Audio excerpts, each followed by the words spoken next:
Condición física y capacidad aeróbica en el ámbito escolar.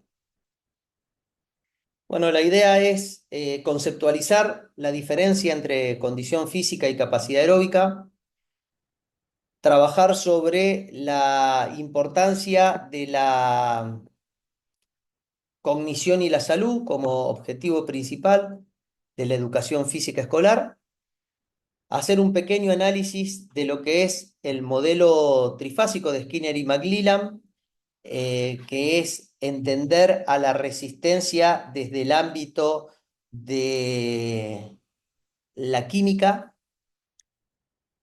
trabajar sobre la agilidad como uno de los elementos constitutivos de la cognición que durante mucho tiempo estuvo tan olvidada y que hoy forman parte de elementos determinantes dentro de los que son los circuitos de trabajo que aportan reiteradas veces o repetido reiteradas veces una mejora en la condición aeróbica, pero también incrementa la intensidad de trabajo, lo que hace que se vuelva mucho más interesante desde los beneficios que aportan al conocimiento, a la capacidad de aprendizaje y a la mejora de la salud.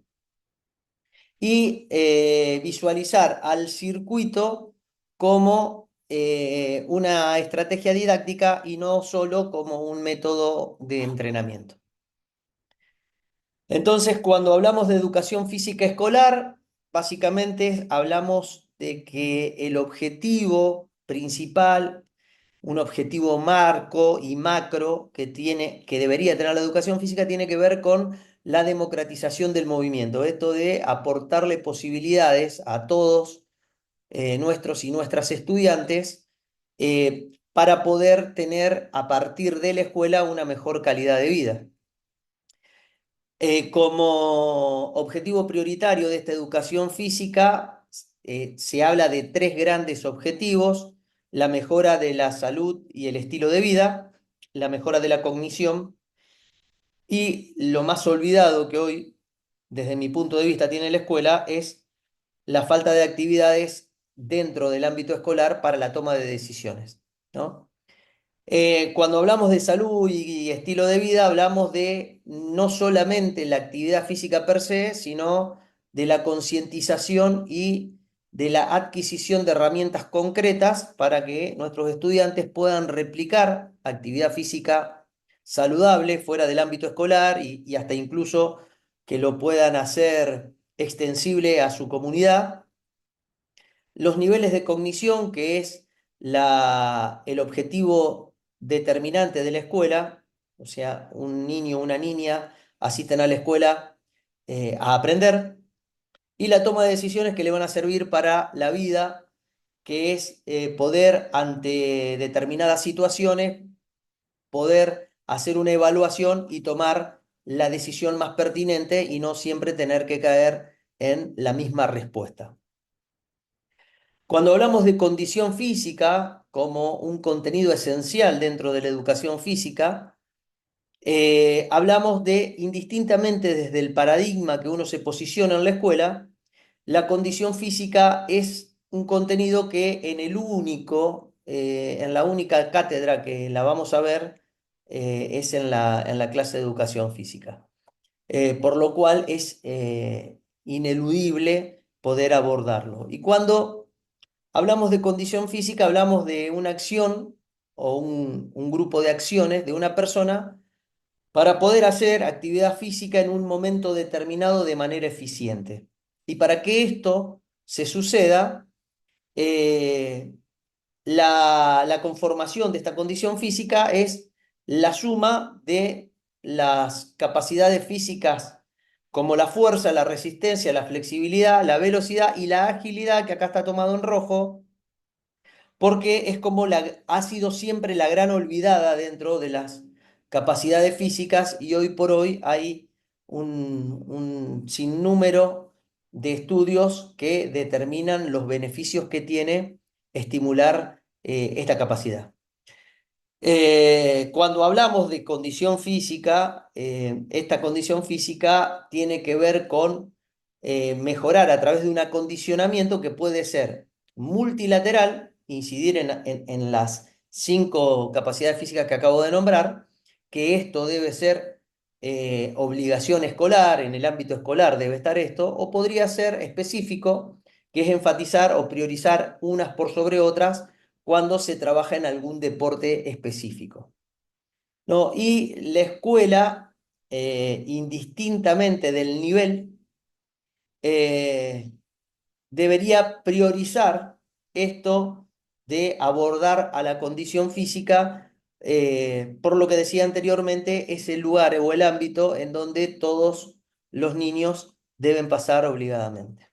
Entonces, eh, cuando nosotros hablamos de la importancia que tiene la escuela para adquirir herramientas y estrategias para mejorar la condición de vida, eh, me gusta referenciarme en este estudio, que es un estudio que hicieron en Murcia, en España, y que lo que hicieron fue determinar que el problema del incremento de las enfermedades de la civilización o de las enfermedades adquiridas por hábitos epigenéticos, eh, tiene que ver con adopción de un estilo de vida sedentario en edades tempranas. Y esta adquisición de actitudes sedentarias tiene que ver básicamente con 2 cuestiones fundamentales. Una es el bajo nivel de actividad física en el tiempo libre, y la segunda tiene que ver con los patrones de alimentación no saludable. Y esto, investigadores como Herman, Trembla y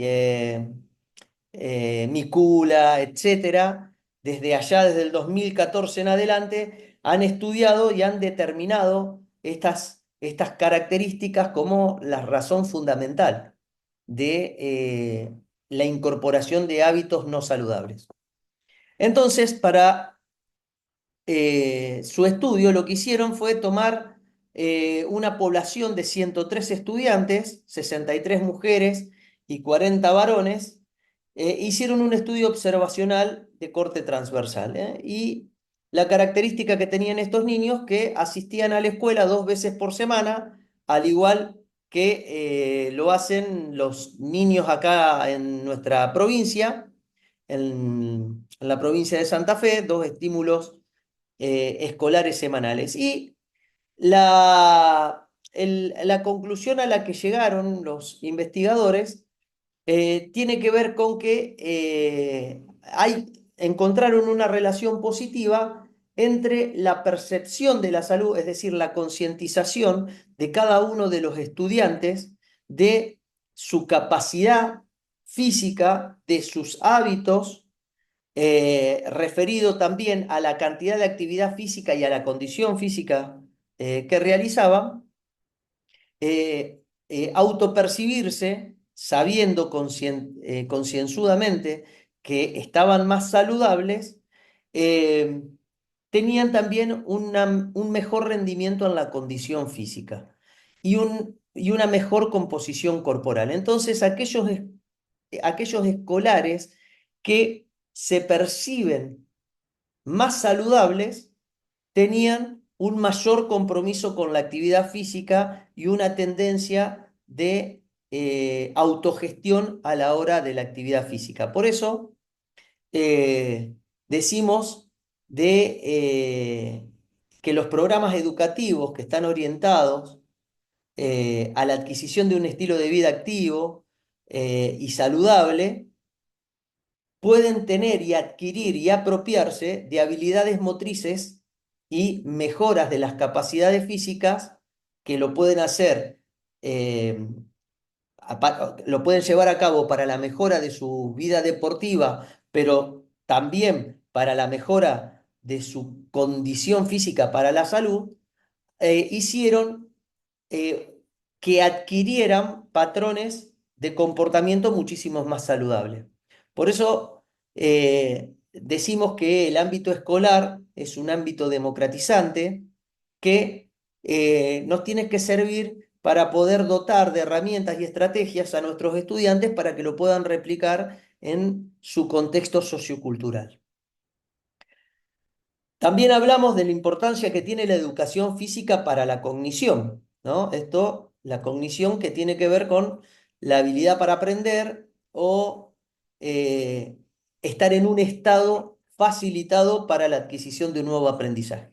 Para que esto se dé, desde el punto de vista neurobiológico, van a suceder dos fenómenos. El primero es la neuroplasticidad, que es la proliferación de dendritas en una neurona, que serían los flequitos que tienen alrededor, que hace que se pueda conectar con más cantidad de neuronas y más cantidad de veces entre neuronas. Es decir, no solamente que me puedo conectar con una nueva neurona, sino que con la neurona que ya estoy conectado, me puedo conectar más cantidad de veces.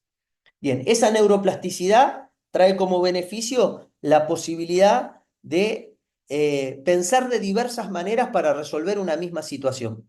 A eso, a ese fenómeno, desde el punto de vista de la neurofisiología, se lo conoce como pensar fuera de la caja o pensar de la manera no estandarizada y que tiene que ver con un alto potencial de creatividad. Y la segunda tiene que ver con la potenciación a largo plazo, acrónimo en inglés LTP, que es un proceso que está enfocado en la memoria y el aprendizaje. Y esto es súper interesante porque se considera como un crecimiento constante en la comunicación sináptica, que quiere decir en la comunicación entre neuronas, haciendo que la memoria y el aprendizaje termine consolidándose y no diluyéndose. Por eso es tan importante eh, la educación física y el movimiento, y ahora vamos a ver que el movimiento de alta intensidad por sobre todas las cosas. Por lo cual, la idea es mantener una educación física activa, eh, porque de esta manera, y sobre todo en la niñez, lo que hace es un desarrollo cognitivo y aparte incorpora la disciplina y enfoca el estudio en los procesos como por ejemplo la percepción, la memoria, la atención, el lenguaje, la resolución de problemas, que son habilidades que están muy presentes a la hora de la clase de educación física. Y como solución, lo que proponemos es el ejercicio físico, porque este ejercicio físico que es planificado, estructurado, es repetitivo, se realiza con diferentes objetivos. Y actualmente esta actividad física está catalogada no solo por la educación física per se, sino también por la neurociencia, por la neurofisiología, como un elemento que mejora la calidad de vida porque también optimiza el bienestar psicológico, o sea, eh, segrega neurotransmisores como la dopamina, que genera gusto por hacer, y sobre todo cuando es palpable la mejora.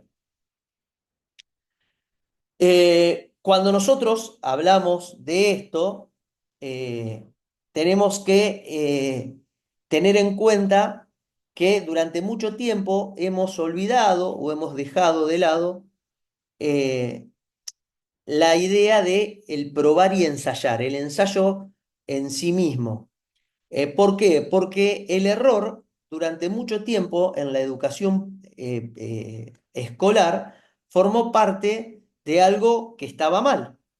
De hecho, cuando un sujeto escolar se equivocaba, sí, solo si era una mala nota. La idea de este estudio que se presenta acá es hablar sobre el estrés y cómo el estrés genera en edades tempranas una alternancia en la segregación del gen del factor neurotrópico derivado del cerebro. Es decir, situaciones de estrés que generalmente tienen que ver con exposiciones o con situaciones adversas o con vergüenza por equivocarse y hacer mal, ¿sí? Y cómo esto tiene un efecto desadaptativo en el gen del factor neurotrópico derivado del cerebro, que tiene como función la creación de neurogénesis. Entonces, cuando nosotros decíamos en el módulo 2 que hablábamos de la importancia de la fuerza y de la importancia de las capacidades coordinativas, hablábamos de que el músculo esquelético segregaba una mioquina llamada factor neurotrópico derivado del cerebro, que ésta en el torrente sanguíneo viajaba hasta la barrera hematoencefálica y allí las neuronas en espejo generaban factores neurotrópicos derivados del cerebro para generar nuevas neuronas y nuevas conexiones dendríticas. Bien, esto el estrés lo inhibe y hace que tengamos los docentes que rever esta manera de poder llevar a cabo el proceso de enseñanza-aprendizaje en donde el error forme parte del proceso, en donde podamos habilitar a nuestros estudiantes para que puedan probar de diferentes maneras y entender que en el ámbito de la cognición y en el ámbito de la capacidad de poder aprender de manera facilitada, el ejercicio de alta intensidad mejoró la memoria, por lo cual se termina transformando como un elemento de muchísima calidad para poder tenerlo como estrategia en nuestras horas de educación física. Por lo cual se propone lo que se conoce como HIIT, acrónimo en inglés que significa High Intensity Interval Training, o en castellano lo que sería el entrenamiento eh, fraccionado de alta intensidad, en donde genera una mayor actividad simpático-adrenal y una liberación de mioquinas, estas mioquinas, entre los cuales está el factor neurotrópico derivado del cerebro, que están detrás de los efectos beneficiosos tanto para la cognición como para la mejora de la salud. ¿Esto qué hace? Estos estudios nuevos lo que hacen es poner un poco en crisis la idea tradicional que tenemos, sobre todo los profes que tenemos más edad, de lo que era la capacidad física, porque a nosotros nos han enseñado que la capacidad física o la condición física o la capacidad aeróbica, concretamente, era la capacidad de persistir al cansancio efectuando un esfuerzo duradero. O sea, un esfuerzo que no era de una intensidad tan elevada, pero que lo podíamos sostener durante mucha cantidad de tiempo. Y se relacionaba con la capacidad a aguantar la fatiga. Entonces se acuñaron términos como, por ejemplo, capacidad, disposición, aptitud, etc.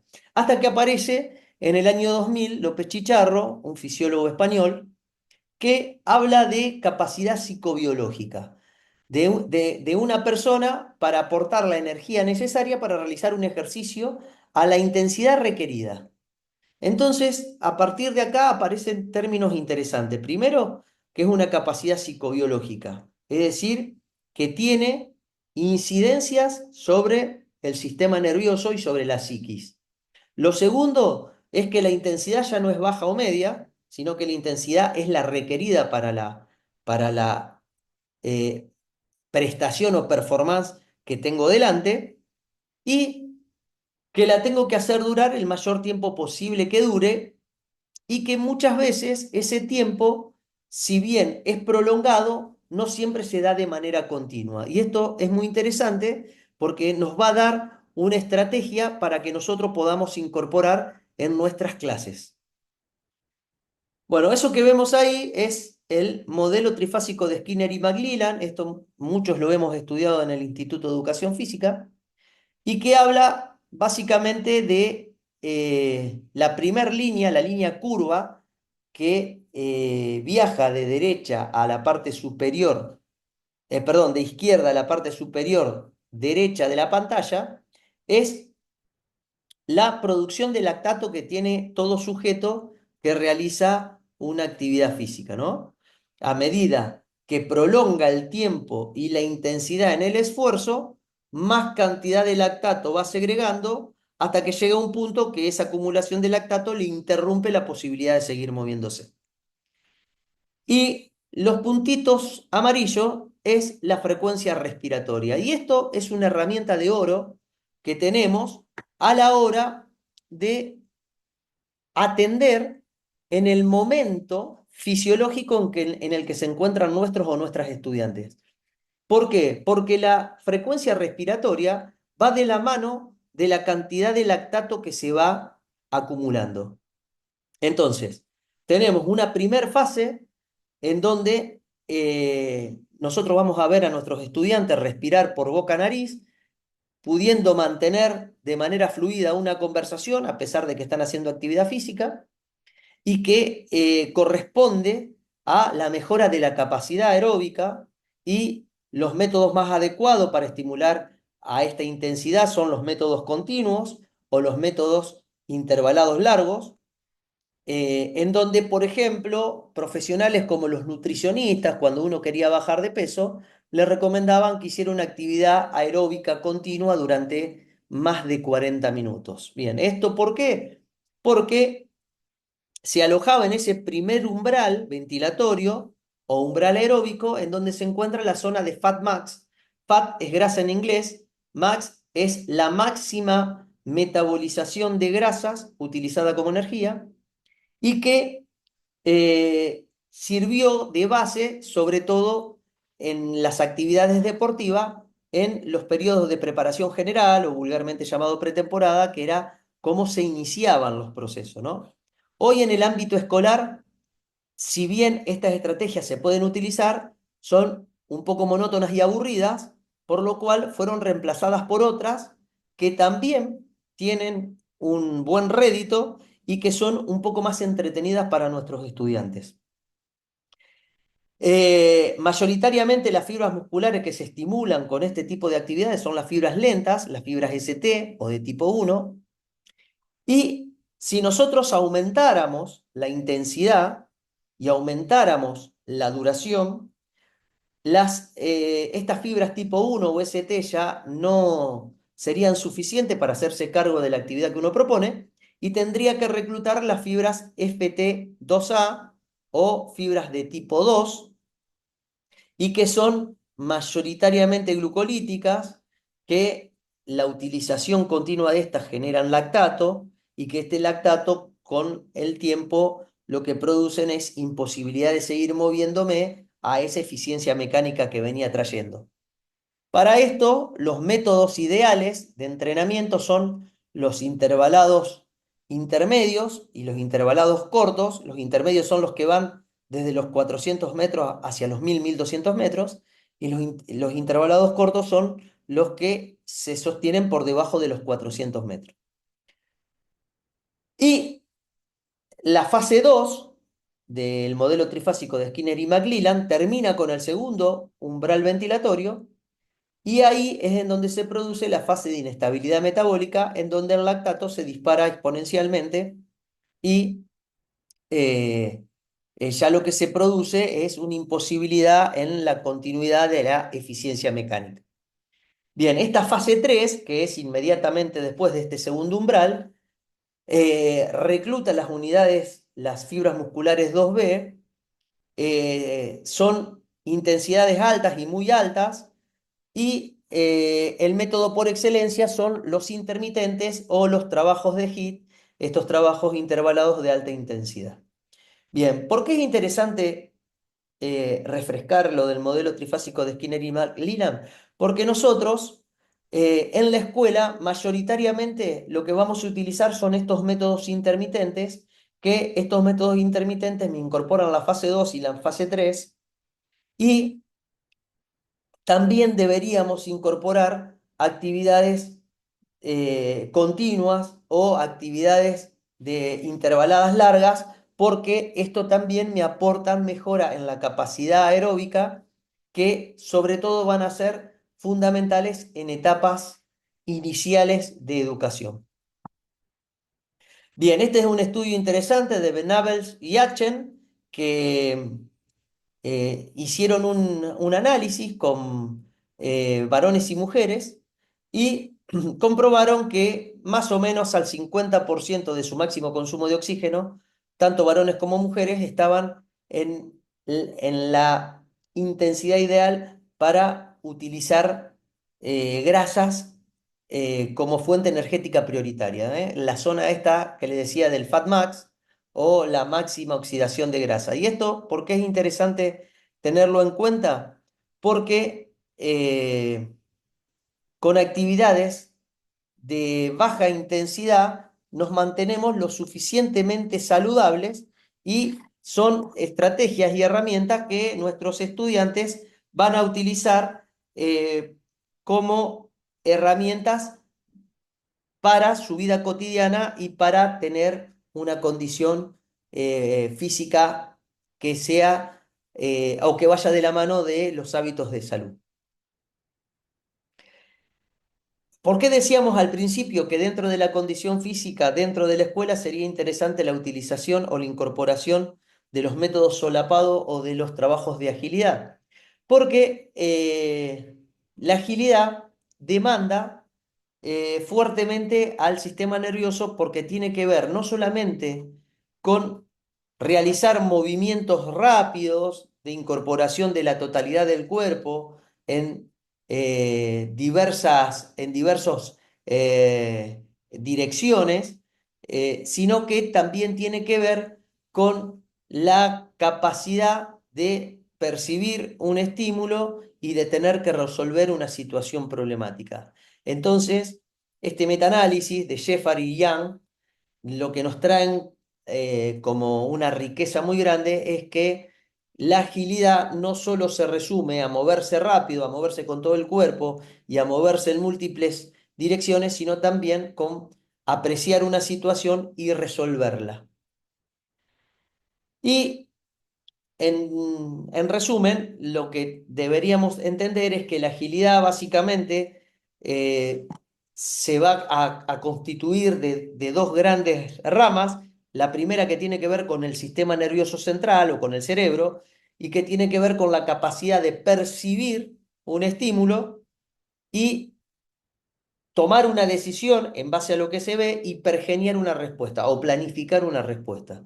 Percepción, decisión, planificación, son habilidades cognitivas. Y esto tiene que ver con el escaneo visual en el 85% de las situaciones.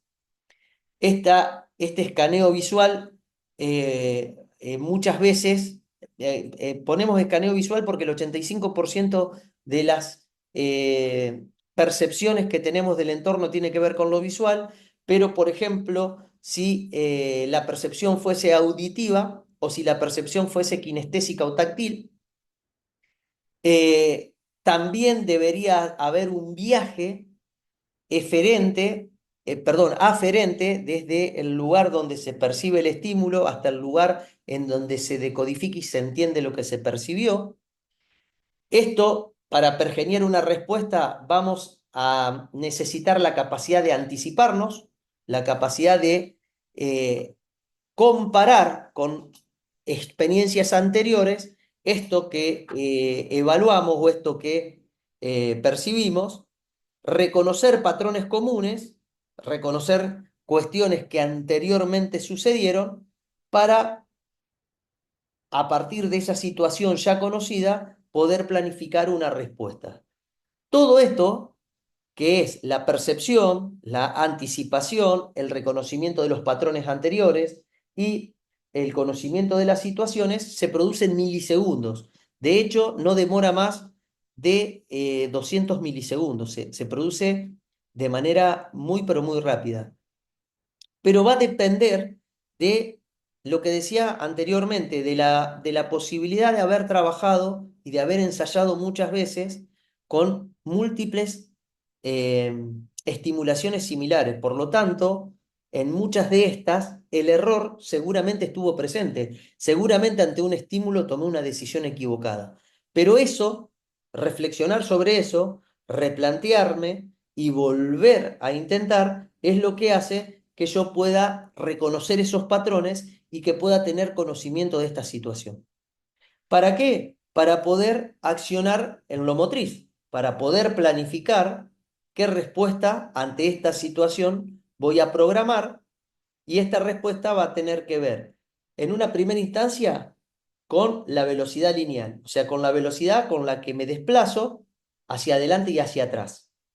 ¿Sí? Esto en una primera instancia. Luego, esta que va a tener, va a responder a una técnica motriz determinada.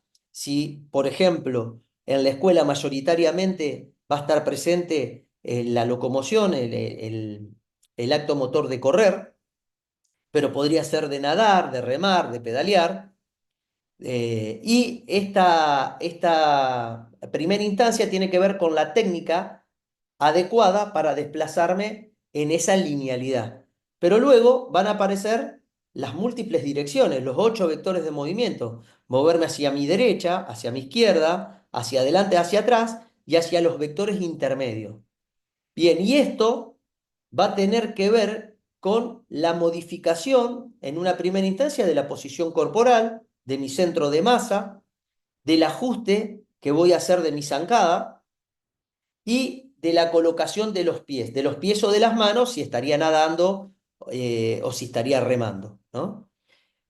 Y esto de entender que la posición corporal, el centro de masa, el centro de gravedad, la colocación de manos y pies, va a depender del lugar hacia donde me dirijo. Y todo esto va a traer como consecuencia una adaptación de los músculos, sobre todo del tren inferior, si hablamos de locomoción como correr, pero en realidad van a ser de todos los músculos participantes de ese acto locomotor, y básicamente van a depender de la fuerza, de la potencia y de la fuerza reactiva como las capacidades principales, teniendo en cuenta que agilidad tiene que ver con un movimiento realizado de manera rápida. Entonces, a partir de esto aparece el circuito no solamente como un método de entrenamiento de la resistencia, sino también como una estrategia didáctica que va a tener algunos condimentos o debería tener algunos condimentos determinantes. Por ejemplo, que cada una de las estaciones va a tener duración reducida, hasta no más de 15 segundos para respetar el sistema energético ATP-PC. Al hacerlo cortito e intenso, nosotros nos aseguramos trabajar las fibras FT2B y por arrastre reclutar todas las otras. Este circuito me permite, al incluir muchas estaciones, incluir muchos contenidos y habilidades en un espacio reducido y en una unidad de tiempo reducida o no tan grande, me permite generar muchos contenidos de trabajo. También me permite variar, me permite ir cambiando los distintos contenidos para tener una mayor riqueza de estímulos. Esa alternancia va a generar dos cosas fundamentales. La primera es el mantenimiento de la atención durante mayor cantidad de tiempo. O sea, la atención cuando es monofocal, cuando siempre estamos prestando atención a lo mismo, tiende a disiparse más rápido, ¿sí? Cuando es variada, tendemos a mantener la concentración durante más tiempo. Lo segundo es que esa alternancia lo que hace es correrme de patrones de movimiento para no generar producción de lactato. Y la utilización sumada de cada una de estas estaciones, lo que me va a terminar generando es una carga metabólica por acumulación y por ende una mejora en la condición aeróbica por repetir estaciones tras estaciones. Nosotros, dentro de este circuito, vamos a tener dos clases de circuitos bien determinadas. El primero es el circuito metabólico, que básicamente consta de correr o desplazarse, en donde hay una serie de condimentos que debería tener, que es lo que detallamos en esta ponencia. Primero, que la VAM, que VAM significa velocidad aeróbica máxima, esa velocidad aeróbica máxima debe ser del 90 al 115 o 120% de la condición aeróbica. ¿Eso qué significa? Significa que debe correr más rápido de lo que corre promedio en un test. Pero nosotros no siempre le tomamos test a nuestros estudiantes en la clase de educación física. Y eh, se lo podríamos tomar, pero podríamos no hacerlo. La idea es asegurarnos de que la velocidad de desplazamiento dentro de las estaciones que nosotros le proponemos sean a altas velocidades. Y altas velocidades significa correr entre 4 y 5 metros por segundo. Es decir, que si yo lo quiero hacer correr 10 segundos y lo quiero hacer correr a 4 metros por segundo, por regla de 3 hago 10 por los 4 metros. Para correr 10 segundos debería recorrer 40 metros, ¿no? Y si fuese 5 metros por segundo, 50 metros. La duración en lo escolar ideal serían 30 minutos, en donde cada una de las pasadas debería durar entre 5 y 30 segundos. Van a correr más rápido cuando la duración sea más corta y van a correr más lento cuando la duración sea más larga. Ejemplo, si lo quiero hacer correr 40 metros por segundo, perdón, 4 metros por segundo, a lo mejor lo hago correr pasadas de 20 segundos. Y si lo quiero hacer correr a 5 metros por segundo, a lo mejor son más cerca de 5. La relación de tiempo de trabajo y tiempo de pausa son esas tres que mostramos. La relación 2:1 sería la más intensa de todas, es decir, yo lo hago correr 30 segundos y lo hago descansar 15. O sea, corre el doble del tiempo que descansa. Lo ideal sería llegar a una relación 1:1. Corre 20 segundos, descansa 20 segundos. Y al principio es recomendable, para generar adaptación, que corra, por ejemplo, 15 segundos y que descanse 30, ¿no? Una relación 1:2. La idea sería que la intensidad se vaya incrementando dentro de la misma sesión, correr a una cierta intensidad durante un bloquecito de 6 minutos, el segundo bloque hacerlo correr un poquito más rápido, el tercero aún más rápido, y a esto lo puedo realizar por bloques, es decir, que corran, por ejemplo, un bloquecito de 6 minutos, descansa 3, un bloquecito de otros 6 minutos, descansa 3, y así sucesivamente, a lo mejor acumular 2 o 3 bloques. O podemos utilizar, que es lo más recomendable, los circuitos intermitentes neuromusculares, que para esto no hay edad. Y esto lo podemos hacer desde etapas tempranas. ¿Qué sería un circuito neuromuscular intermitente? Sería la estrategia por la cual nosotros podemos incorporar eh, estos tratados o estos contenidos de agilidad, ¿no? En donde la duración de cada estación está enmarcada por el sistema TPPC, entre los 3 y los 8 segundos sería como lo ideal. La idea es priorizar las acciones de velocidad y de repetitividad, eh, trabajar sobre la variabilidad motriz para no generar lactato.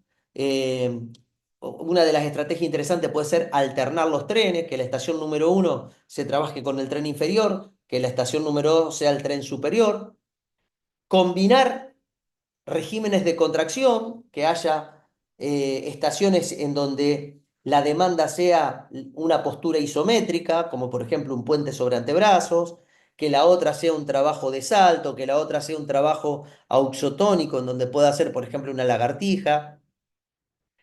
En este tipo de circuitos en donde la duración del trabajo es tan corta pero tan intensa, la idea es que la relación trabajo-pausa sea un poquito mayor al de los circuitos metabólicos, en donde, por ejemplo, hagamos una relación 1:3. Por ejemplo, si trabajo 5 segundos, que la pausa sea de 15, o si trabajo 6 segundos, que la pausa sea de 24 segundos. Es decir, poder dar mucho tiempo de pausa para que haya una recuperación completa de nuestro estudiante.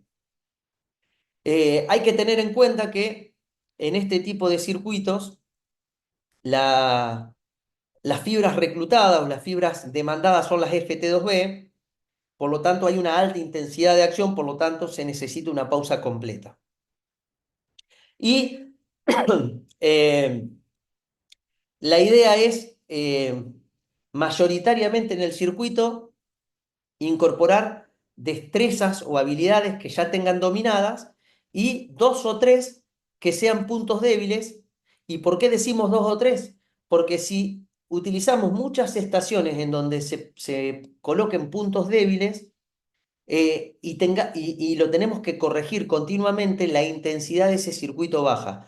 Por eso es importante, incluso para el afianzamiento de un aprendizaje, que la gran mayoría de las propuestas sean de ejercicios que se dominan y dejar dos o tres de ejercicios nuevos para poder afianzar un nuevo saber, ¿no? Y siempre conviene tener una estación en donde se chequee que no empieza a haber fatiga neuromuscular, en donde puede ser una estación de coordinación o una estación de salto, en donde vayamos viendo que no se pierda calidad de ejecución.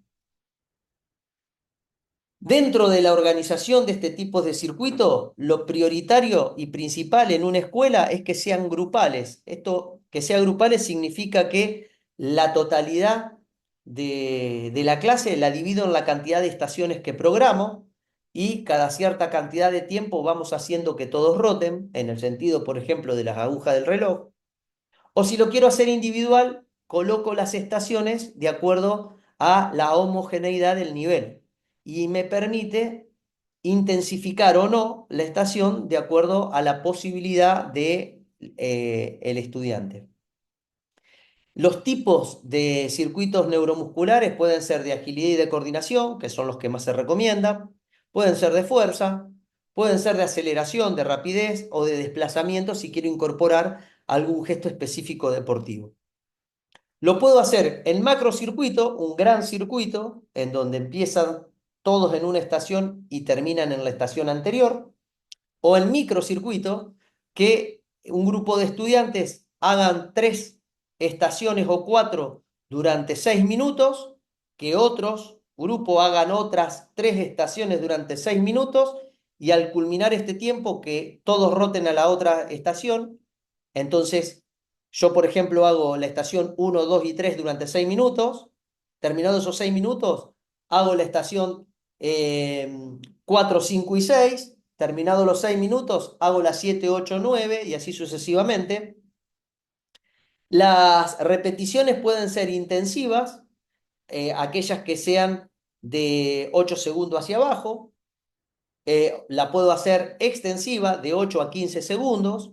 Las extensivas tienen más aportes metabólicos, las intensivas más neuromusculares. Las intensidades pueden ser estables, todas son a la misma intensidad, o lo podemos hacer creciente, que la estación 2 sea más difícil que la 1, que la 3 más difícil que la 2, y así sucesivamente. O la puedo hacer en ondas. O sea, hacer una estación fácil, un intermedio, una difícil, una fácil, un intermedio, una difícil. Bien, todas estas posibilidades son válidas.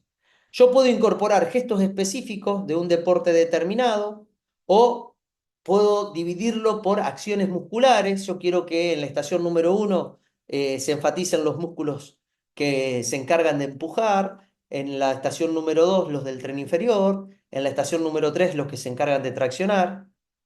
Y los contenidos pueden ser generales, especiales o específicos. Generales y especiales son los que yo recomiendo en el ámbito escolar, ¿sí? Incorporar grandes habilidades, incorporar fortalecimiento general, incorporar trabajos de resolución de problemas que tengan que ver con toma de decisiones que lo van a aplicar en la gran mayoría de los deportes.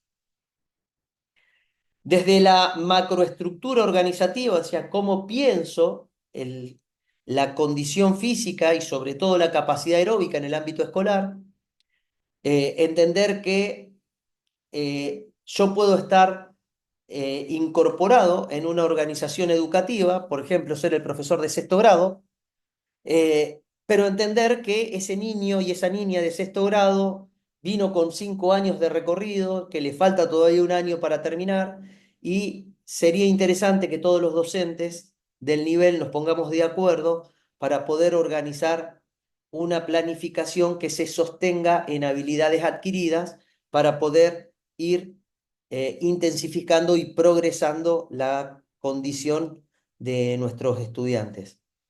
Para esto, a grosso modo, lo que se recomienda es en etapas infantiles y tempranas trabajar con las actividades de baja intensidad para generar la capacidad aeróbica.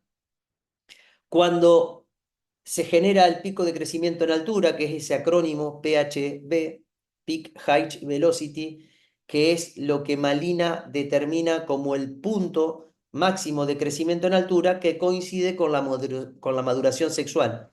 ¿Y esto por qué es importante entender? Porque en conjunto con la maduración sexual aparece la maduración coenzimática y a partir de que hay maduración coenzimática, los seres humanos estamos en condiciones de reconvertir el lactato generado por alta intensidad nuevamente a piruvato para poder seguir por gluconeogénesis teniendo energía para poder seguir teniendo eficiencia mecánica. Bien, y esto es muy interesante de ser estimulado en la escuela. Y después de haber pasado por todo esto, recién poder acceder a los trabajos de alta intensidad, a los HIIT, en donde ya con un bagaje de conocimientos adquiridos, con un bagaje de habilidades motoras aprendidas, vamos a tener muchísimos más contenidos para incorporar en nuestros circuitos.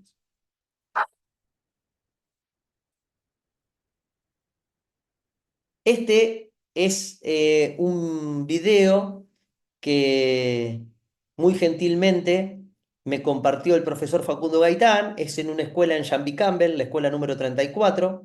Este es un segundo grado y junto con su compañera pedagógica, Andrea Ravelli, lo que hacen con estos niños de segundo grado es un circuito intermitente. Y los profes, muy creativos, lo hicieron con música. Entonces colocan música, dentro de la música le van diciendo a los niños que se vayan moviendo. Al principio lo hacen con una libre exploración, cada niño se mueve como desea, lo hacen, lo estimulan durante 15 segundos, interrumpen la música, los chicos juegan a la ley de la estatua, se tienen que quedar quietos, esa sería la pausa, y lo van llenando a este juego con distintos ritmos y distintas canciones, consignas.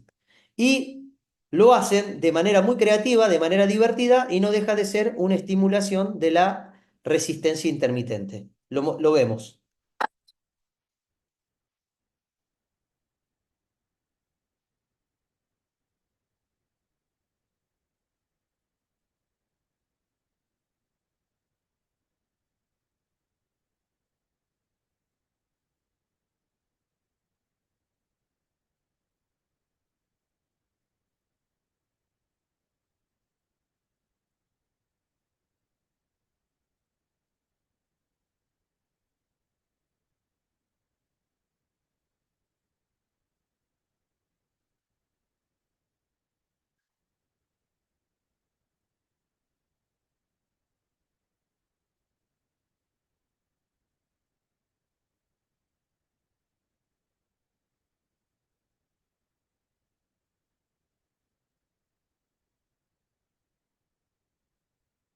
Bien, esa sería una de las formas, seguramente ustedes encontrarán muchos más, y la idea es atender a la lógica del niño. La lógica del niño es que naturalmente es intermitente, por lo cual tenemos que aprovechar este valor. Inicialmente los procesos siempre van a ser de libre exploración, pero paulatinamente es recomendable ir incorporando las habilidades motrices con las que quisiéramos trabajar. Bien, espero haber sido claro. Aprovecho la oportunidad para dejarles un afectuoso saludo y agradecerles por haber recorrido este tiempo juntos. Cualquier cosa que necesiten, lo que pueda estar al alcance de mi mano, con gusto lo compartiré. Les dejo un saludo cordial.